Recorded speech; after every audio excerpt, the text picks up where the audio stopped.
दोस्तों हमारे पिछले वीडियो में हमने आपको कॉन्स्टिलेशंस के बारे में बताया था, जाना था इनकी हिस्ट्री को, और मैंने आपको कई अलग अलग कॉन्स्टिलेशंस की सैर भी कराई थी। साथ ही मैंने आपको एक वादा भी किया था कि मैं आपको एक ऐसे कॉन्स्टिलेशन के बारे में बताऊंगा जिसके साथ भगवान और एलियंस के कई सारी कहानियां जुड़ी हुई हैं, जो इस ब्रह्मांड के सबसे फेमस और मिस्टीरियस कॉन्स्टिलेशन में गिना जाता है और जिसे इंसानी इतिहास, धर्म, संस्कृति और सभ्यता में बहुत इंपॉर्टेंस दिया गया है। जी हाँ, मैं बात कर रहा हूँ ओरायन कॉन्स्टिलेशन की। प्राचीन दुनिया की लगभग हर एक सिविलाइजेशन इस कॉन्स्टिलेशन के बारे में नॉलेज रखती थी। इसमें प्रेजेंट स्टार्स और दूसरे ऑब्जेक्ट्स को बड़ी ही बारीकी से ऑब्जर्व किया जाता था और इनके रिकॉर्ड्स रखे जाते थे। हमारे भारत की प्राचीन किताबों में भी ओरायन कॉन्स्टिलेशन को काफी इंपॉर्टेंस दिया गया है। आज के इस वीडियो में हम आपको बताने वाले हैं ओरायन कॉन्स्टिलेशन से जुड़ी रहस्यों के बारे में, और आपको सुनकर ये हैरानी होगी कि प्राचीन लोग इसे कितना महत्वपूर्ण मानते थे। जानना चाहते हैं आप इसके बारे में? इसके लिए आपको वीडियो पूरा एंड तक देखना होगा।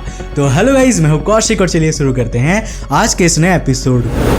अब इससे पहले कि मैं आपको ओरायन के इतिहास और उससे जुड़े रहस्यों के बारे में बताऊं, हमें इसके बारे में कुछ बेसिक इंफॉर्मेशन जान लेनी चाहिए। दोस्तों वैसे तो ओरायन कॉन्स्टिलेशन नॉर्दर्न स्काई में प्रेजेंट है, लेकिन ये उन कुछ कॉन्स्टिलेशन में शामिल है जिसे हम दुनिया के हर एक कोने से देख सकते हैं। अगर आप नॉर्दर्न हेमिस्फीयर में रहते हैं तो ये आपको आसमान में साउथ वेस्ट की ओर दिखता है, और अगर आप साउदर्न हेमिस्फीयर में रहते हैं तो ये आपको नॉर्थ वेस्ट की ओर दिखता है। सेलेस्टियल स्फीयर में ये 594 स्क्वायर डिग्रीज के एरिया को घेरता है, और साइज के हिसाब से ये यूनिवर्स के 88 कॉन्स्टिलेशन में 26 नंबर पर आता है। साल 1930 में बेल्जियम के एक एस्ट्रोनॉमर यूजीनी जोसेफ डेलपोर्ट ने जब इसकी बाउंड्रीज को डिफाइन किया था तो इसे एक 26 साइड वाले पॉलीगोन का शेप दिया गया था। ओरायन कॉन्स्टिलेशन में 7 मेन स्टार्स हैं: रीगल, बीटलजूस, बेलाट्रिक्स, सेफ, अलनीटक, अलनीलम और मिंटाका। अगर आप इनकी फॉर्मेशन को आसमान में देखते हो तो आपको इसकी इमेज किसी शिकारी यानी कि हंटर की तरह लगती है। यही कारण है कि इसका नाम ओरायन रखा गया है। ग्रीक माइथोलॉजी में ओरायन नाम का एक शिकारी हुआ करता था जिसे ज्यूस ने आसमान में भेज दिया था। ओरायन का सबसे चमकदार तारा है रीगल, जो धरती से करीब 860 लाइट ईयर्स दूर है। इसे बीटा ओरायोनिस भी कहते हैं। रीगल एक ब्लू सुपर जायंट स्टार है जो हमारे सूरज से करीब 24 गुना ज्यादा बड़ा है और करीब 3 लाख गुना ज्यादा चमकदार है। अल्फा ओरायोनिस यानी कि बीटलजूस एक रेड सुपर जायंट स्टार है। हाल ही के दिनों में आपने इसके बारे में काफी कुछ सुना होगा। कहा जा रहा है कि अगले कुछ 10 लाख सालों के अंदर बीटलजूस एक्सप्लोड हो जाएगा। यह हमारी धरती से करीब 700 लाइट ईयर्स दूर है। इसका मास सूरज के कंपैरिजन में 11 गुना ज्यादा है और यह हमारे सूरज से 1.5 लाख गुना ज्यादा चमकदार है। इस तरह से ये ओरायन कॉन्स्टिलेशन का दूसरा सबसे चमकदार स्टार है। बीटलजूस आसमान में प्रेजेंट एकमात्र ऐसा स्टार है जिसे हबल स्पेस टेलीस्कोप की मदद से एक डिस्क के फॉर्म में देखा जा सकता है। अब बात करें ओरायन कॉन्स्टिलेशन में प्रेजेंट मेन ऑब्जेक्ट्स की, तो इसमें सबसे पहले नंबर आता है मेसियर 42 ऑब्जेक्ट का। इसको ग्रेट ओरायन नेबुला भी कहते हैं। ये हमारी धरती से 1344 लाइट ईयर्स दूर स्थित है और इसका मास हमारे सूरज से 2000 गुना ज्यादा है। ऐसा ही एक नेबुला है मेसियर 78 रिफ्लेक्शन नेबुला। ये करीब 1600 लाइट ईयर्स दूर स्थित है और टेलीस्कोप से देखने पर कई बार इसे कॉमेट मान लिया जाता है। दोस्तों हमारे इतिहास में ओरायन कॉन्स्टिलेशन को काफी ज्यादा इंपॉर्टेंस दिया गया है। साल 1979 में जर्मनी की एच वैली के गुफा में मैमथ की आइवरी पर कुछ कार्विंग्स मिली थी। माना जाता है कि इन कार्विंग्स में जिन स्टार ग्रुप्स को उकेरा गया है वो असल में ओरायन कॉन्स्टिलेशन ही है। आपको जानकर हैरानी होगी कि वो कार्विंग्स करीब 38,000 साल पुरानी है। 1500 BC यानी कि आज से करीब 3500 साल पहले तैयार किए गए बेबीलोनियन स्टार कैटलॉग्स में भी ओरायन के बारे में बताया गया है। यहाँ पर उसे सीपाजियान नाम दिया गया है। इसका मतलब होता है द हेवनली शेफर्ड, यानी कि आसमान का ग्वाला। बेबीलोनियंस मानते थे कि उनके भगवान अनुनाकी ओरायन से ही आए थे। यहाँ के लिटरेचर में पापसुकल और निन्सुबुर का जिक्र किया गया है। इन दोनों की बॉडी इंसान और बर्ड का मिक्सचर थी और इन्हें ओरायन नक्षत्र में रहने वाले गॉड का मैसेंजर कहा जाता है। एंशिएंट इजिप्ट में ओरायन कॉन्स्टेलेशन के तारों को भगवान के रूप में देखा जाता था। इन्हें साह कहा जाता था। फेमस इजिप्शियन गॉड ओसाइरिस को भी साह से जोड़ा जाता है। पिरामिड्स में मिले हजारों साल पहले के इजिप्शियन टेक्स्ट में बताया गया है कि मौत के बाद फेरोज यानी कि इजिप्शियन किंग्स को साह अपने साथ ले जाते थे और वो ओरायन कॉन्स्टेलेशन में रहते थे। द ग्रेट पिरामिड और उसके पास बने 2 और पिरामिड्स को ऊपर से देखने पर उनकी फॉर्मेशन बिल्कुल ओरायन बेल्ट के तीनों स्टार्स की फॉर्मेशन जैसी लगती है। एशिया के वेस्टर्न पार्ट में अर्मेनिया नाम का एक देश है। वहाँ के लोग मानते हैं कि अर्मेनिया साम्राज्य की स्थापना हायक ने की थी। हायक ओरायन से ही आए थे और अर्मेनियन लिटरेचर में ओरायन को हायक नाम ही दिया गया है। धार्मिक महत्व रखने वाली कई बुक्स जैसे कि बाइबल, होमर्स ओडिसी और इलियाद में भी ओरायन कॉन्स्टेलेशन का वर्णन मिलता है।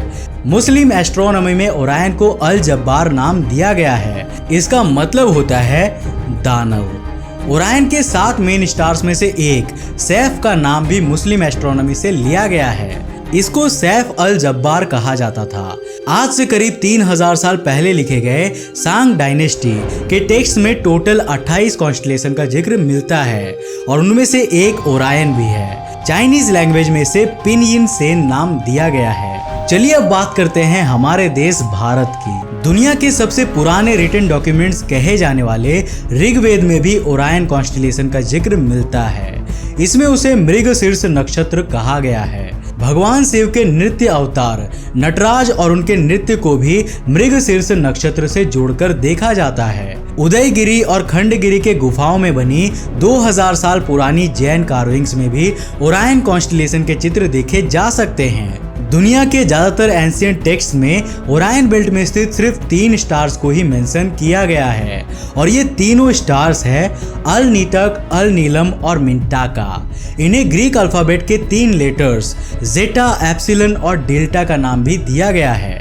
मैक्सिको के सेरी ट्राइब के लोग ओरायन को हाब्स कहते हैं यानी कि शिकारी। यहाँ भी ओरायन बेल्ट के उन्हीं तीनों तारों का जिक्र मिलता है। बीच वाले तारे को हाप कहा जाता था यानी कि हिरन।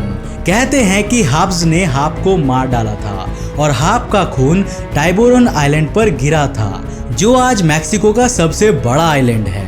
यूरोप से साउथ अमेरिका गए स्पेनिश लोगों ने ओरायन बेल्ट के तीनों तारों को लॉस त्रेस रेस मागोस नाम दिया था जिसका मतलब है 3 बुद्धिमान इंसान। साउथ अमेरिका की माया सिविलाइजेशन और एस्टेक सिविलाइजेशन में तो खास तौर पर ओरायन को देखने के लिए ऑब्जर्वेटरीज भी बनाई गई थी। माना जाता था कि उनके भगवान वहीं रहते हैं। मतलब जरा सोचिए, हमारे एंशिएंट सिविलाइजेशन में इस एक कॉन्स्टेलेशन को कितना ज्यादा इंपॉर्टेंस दिया गया है। वैसे आधुनिक समय में हमारे पावरफुल टेलीस्कोप्स और हमारे एस्ट्रोनॉमर्स ने इस कॉन्स्टेलेशन में कई सारे एक्सोप्लैनेट्स भी खोज लिया है। धरती से 1200 लाइट ईयर्स दूर CVSO30 नाम का एक बाइनरी स्टार है जिसको ऑर्बिट करने वाले 2 एक्सोप्लैनेट्स ऑब्जर्व किए गए हैं। इनमें से एक एक्सोप्लैनेट CVSO30c को चिले के एटाकामा डेजर्ट में बने वेरी लार्ज टेलीस्कोप से देखा गया था। यह एक्सोप्लैनेट अपने स्टार से इतनी ज्यादा दूर है कि इसे उसकी सिर्फ एक ऑर्बिट को पूरा करने में करीब 27,000 साल लगते हैं।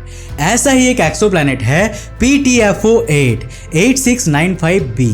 ये धरती से करीब 1100 लाइट ईयर्स दूर है और ये जुपिटर की साइज का एक गैस जायंट है। ये एक्सोप्लैनेट अपने स्टार के इतनी ज्यादा करीब ऑर्बिट करता है कि इसकी आउटर लेयर्स प्लैनेट से अलग हो गई है।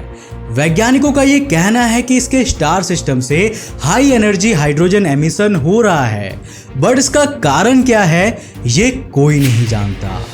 मतलब यार, पहले से इतनी सारी मिस्ट्रीज, इतने सारे रहस्य कम थे क्या, जो अब ये नया मिस्ट्री भी ओरायन कॉन्स्टेलेशन के साथ जुड़ गया। वैसे दोस्तों, आप क्या सोचते हैं, क्या सच में ओरायन कॉन्स्टेलेशन में एलियंस रहते होंगे? वही एलियंस जो हमारे पौराणिक किताबों और केव कार्विंग्स में देखने को मिलते हैं?